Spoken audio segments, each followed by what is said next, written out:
February ni khat sang hi som hi panga ania tukina hianin kan khol hi tuna hianin ling road hlui clear kan nia Japan hlo le tlang sam par vel hi tiang hei radiator a hen tanga he mi kar a hianin atang khom thin chu kan ti fai don ni chan chu temperature sang du a tin khol dang nenin an lo na chu kan khol hi i air condition line ni wang hianin hetami zo khiti na hetami zo hi o hei hi i midang nei hina dang lam deuh hleka battery po hi heta hen choi chu ave thei lo ni hei thon ve ka ngai ni tuna hian radiator e thon chi eleven ten kan keu kawanga khi mangin kan chem don ni ho tiang vel kan din mun tur ani e chon kan nak chun zom zela char char o aba to kan te du thu sam na ba don lai para hem no hele kan en sinang hi thế cái này cần kéo cao mấy giờ là chuan thế này cần ti phải train ani akar chu lo bal khop ma so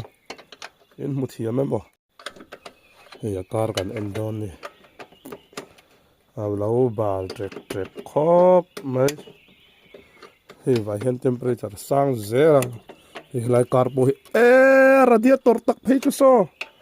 a phui ve kan on sat long ai ne hiom lo rim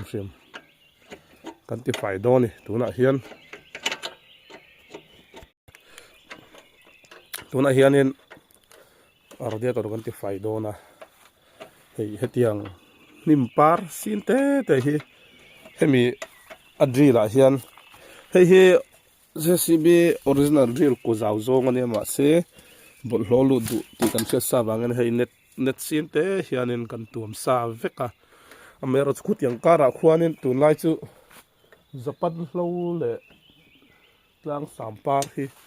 atam bang lai ni a ling road kan nor tlang mek box se hei akara hen tiang lo tam thei khop maya chuan hei helai kar hi tiang khuana bal em maya hei mi radiator tak phei tu so a phui tlatani em muthiam emang chumo so kan ti fai do ni ole kan tranang hei air compressor te kan kenga chumi bang chong kan chem ani ake pamna ta na kan pai thina nia chu chong kan chem vel thina ni